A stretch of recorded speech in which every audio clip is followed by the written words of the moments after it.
chaque enfant, à vos enfants qui sont à côté de vous, qui ont participé à vos camps, nous sommes dans l'éducation du patriotisme depuis 37 ans. Je peux me poser la question. J'ai eu quoi? Rien. Mais au moins, il y a cette satisfaction morale de voir aujourd'hui que l'éducation civique et morale est dans le cœur de nos autorités. Oui. Et d'ailleurs, c'est pourquoi les autorités nous accompagnent dans cette action-là.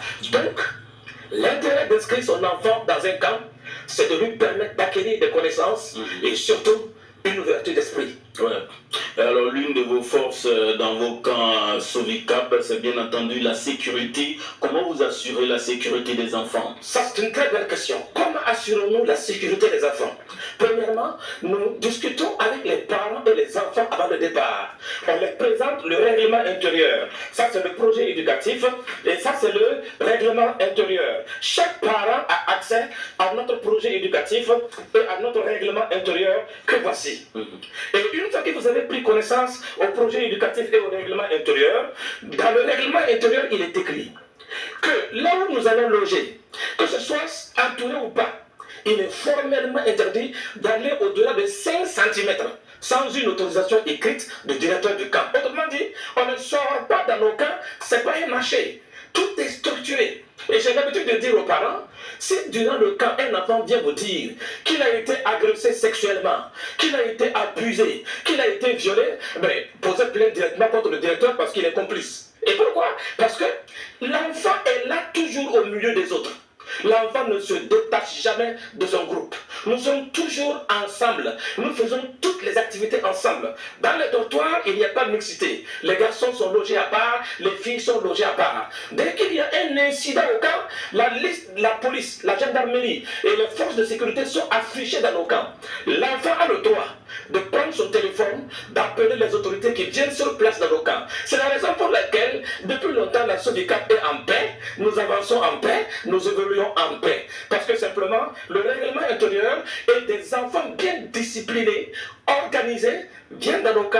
Et les murmures et autres, ça ne nous effraie pas. Parce que simplement, nous sommes dans le vrai et nous avons des documents qui nous permettent d'avancer et l'État nous suit également. Et souvent même, l'État envoie des inspecteurs jusque dans le pays où nous sommes pour nous contrôler. Et quand nous démarrons du Burkina, l'État envoie une application à l'ambassade du pays où nous partons pour dire une colonie ou un camp de vacances est là, contrôlez-le. C'est pourquoi nous sommes là et nous dépensons pour dire aux parents de 6 à 12 ans, de 13 à 25 ans, de 25 à 35 ans et de 35 ans et autres, nous acceptons même les adultes pour qu'ils soient des observateurs. Et voilà un mot qui est très important par rapport à l'intérêt d'éducation des enfants. Les enfants sont des observateurs et l'observation suscite la curiosité. Et la curiosité amène, je peux dire, la créativité. Et tout ça, ce sont des aspects pédagogique. Très bien.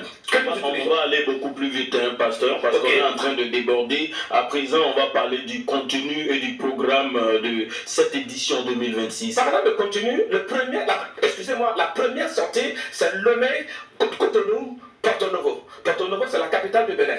Et nous allons visiter plusieurs sites. Mais c'est un camp de sensibilisation, d'éducation. Et il est très important de dire que durant ce camp, nous joignons l'utile à l'agréable. Nous avons aussi des excursions pique-niques à la plage pour permettre aux enfants de se détendre après donc tant d'années, tant de mois de travail, etc. etc. Et à Cotonou, par exemple, nous allons aller visiter plusieurs sites, tels que la porte de nos retours de Bida, qui est un site de l'esclavage. Il faut dire, là encore, c'est pédagogique. Nous partons toujours sur des sites classés au patrimoine mondial de l'UNESCO ou sur l'esclavage parce que nous accordons de l'importance à la liberté. Et quand on parle, par exemple, de souveraineté, mais on parle également de liberté. Et la liberté, il faut que les enfants partent voir de leurs yeux, par observation. Vous allez voir les maisons des esclaves. C'est la même chose à Accra. Nous allons aller donc à Cape Coast. Cape Coast, c'est une grande maison qui est en face de l'océan Atlantique, plus grand que l'île de Gorée, où il y a les vestiges de l'esclavage. Nous allons aller également au Kakoum National Park, où nous allons visiter la forêt tropicale à l'aide donc des ponts suspendus au-dessus de la forêt, qu'on parle souvent Kanoui et Walkway. Quand vous rentrez, tout ce que je viens de vous dire là, rentrez seulement sur internet, tapez Kakoum National Park, tapez échappé, maison des esclaves Kelkost, ou bien encore le Bandier, le village sur l'eau. Mais vous allez voir, et vous allez comprendre que pour nous les Sahéliens, sortir et découvrir, c'est acquérir plus de liberté, plus d'ouverture. Absolument. Alors on s'intéresse maintenant à la question de savoir qui sont ces personnes qui peuvent prendre part à la Sovicap. Mon enfant, je suis protestant. C'est quoi d'obédience protestant. Mon enfant, le premier, qui est aujourd'hui en doctorat et autres, a fait l'école catholique, le collège de la salle. Ma fille a fait le réveil. Et donc ça veut dire quoi? Les gens souvent disent que le pasteur, c'est un pasteur, donc c'est un cas religieux. Mais non, c'est faux. Si c'était un cas religieux, d'ailleurs, il peut y avoir un cas religieux aussi réglementé. Mais ça, c'était un cas laïque. Et quand on parle de laïque,